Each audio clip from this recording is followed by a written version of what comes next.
আমরা দীর্ঘদিন ধরে আমাদের সংগঠন ভারতীয় জনতা পার্টির সংগঠনকে বৃদ্ধি করার লক্ষ্যে আমরা সামনে এডিসি নির্বাচন, এই নির্বাচনকে সামনে রেখে আমরা তীব্রমাতা সিপিএম থেকে আমরা আমাদের ভারতীয় জনতা পার্টিতে যোগদান করেছি।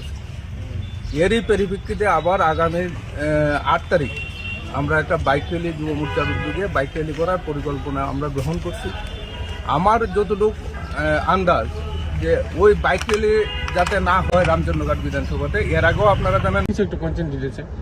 তো আজকে একটু আগে আমরা সোশ্যাল মিডিয়া এবং বিভিন্ন সংবাদ মাধ্যমে দেখতে পাই যে রামচন্দ্রঘাট মণ্ডলের যুব মোর্চার সভাপতি শ্রী রূপক ঘোষের বাড়িতে যে হামলা বা আক্রমণ, ওনারা বলছেন যে তীব্রমথারা এই হামলা সংঘটিত করেছে। ঘটনাটা অ্যাকচুয়ালি সম্পূর্ণ ভুল আমরা মনে করি, কারণ আমরা আজকে ওনার বাড়িতে যাই একটা নিমন্ত্রণে, প্লাস আজকে দোল পূর্ণিমা উপলক্ষে আমরা তো যাই যে কোনো একটা কাজ নিয়ে, মানে আলোচনার টেবিলে বসার জন্য। আমাদের উনি হলেন কন্ট্রাক্টর অ্যাসোসিয়েশনের প্রেসিডেন্ট শ্রী তপন দেববর্মা, এবং আমরা যাই আমরা জাস্ট আলোচনা, মানে আমরা তো এক পাড়ার লোক, প্রতিবেশী হিসাবে দুল এবং আলোচনার টেবিলে আমরা বসতাম চাই। এমন সময় হঠাৎ করে উনি মানে অ্যাগ্রেসিভ মুডে আসে এবং ডাকাটাকি শুরু হয়। আর এখানে কোনো তীব্রমাথা বা বিজেপি কোনো সম্পর্কই আসে না বা কোনো কথাই আসে না।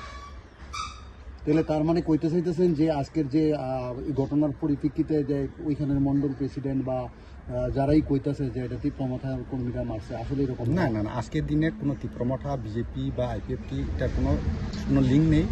আমরা গিয়েছি শুধু এলাকার সামান্য একটা কাজ আলোচনা টেবিলে বসার জন্য গিয়েছিলাম।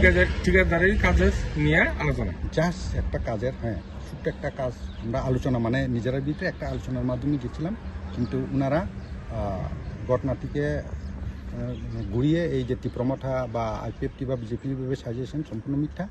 না, আজকের দিনে যেটাই ঘটনা, কোনো পার্টির সাথে কোনো লিঙ্ক নেই আজকের দিনে। তো কে লেগে এরকম হয়েছে ঘটনাটা বললাম সেটাই, যে তারা যে কইতেছে মারধর করা হয়েছে, ওনাকে তো জীবিত রেফার করা হয়েছে, এটা কী তা হয়েছে? আমরা মনে করি না যে ওরা কীভাবে জীবিত গেল। আমরা বললাম, বারবার রিপিট করছি, আজকের যে ঘটনা কোনো পার্টির সঙ্গে লিঙ্ক নেই বা কোনো আজকের দিনে কোনো তীব্রমাথা বা বিজেপি বা আইপিএফটি কোনো লিঙ্ক নেই। জাস্ট সামান্য একটা আলোচনার টেবিলে বসার জন্য গিয়েছিলাম, উনি অ্যাগ্রেসিভ হয়ে আসলো, সাধারণ একটা ঘটনা ঘটলো।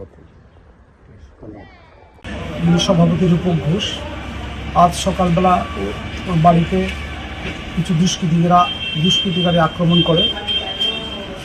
এতে রূপক আঘাত পায়, তার মাও প্রচণ্ড আঘাত পায়। আক্রমণকারীরা চলে যায়, আমাদের কাছে ভিডিও ফুটেজ আছে।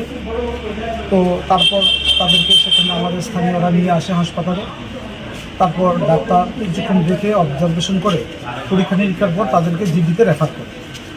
তারা বর্তমানে জিবিতে যাচ্ছে। এই পরিস্থিতিতে দাঁড়িয়ে আমাদের রামচন্দ্রঘাট মণ্ডল সভাপতি সুকেশ দেববর্মা, মণ্ডল সাধারণ সম্পাদক মনোজ দেব, আমাদের প্রাক্তন জেলা পরিষদের সভাধিপতি জয়দেব দেববর্মা, প্রাক্তন মণ্ডল সভাপতি সঞ্জীব দেববর্মা, আমাদের মণ্ডলের জিএস রঞ্জন দাসও আমরা থানাতে আসলাম। এখানে একটা এফআইআর করা হলো। 11 জনের নাম দিয়ে দুষ্কৃতিকারীদের চিনতে পারা গেছে এবং ভিডিও ফুটেজও আমরা থানাকে দিয়েছি। আমাদের বক্তব্য, যারা আক্রমণ করেছে বাড়িতে গিয়ে বৃদ্ধ মা, আমাদের সহকর্মী রূপককে, তাদের দৃষ্টান্তমূলক শাস্তি হোক। তাদের কোনো রাজনৈতিক রং পরিচয় আমাদের জানা নেই, আমরা আক্রমণকারী হিসেবে তাদেরকে চিহ্নিত করলাম।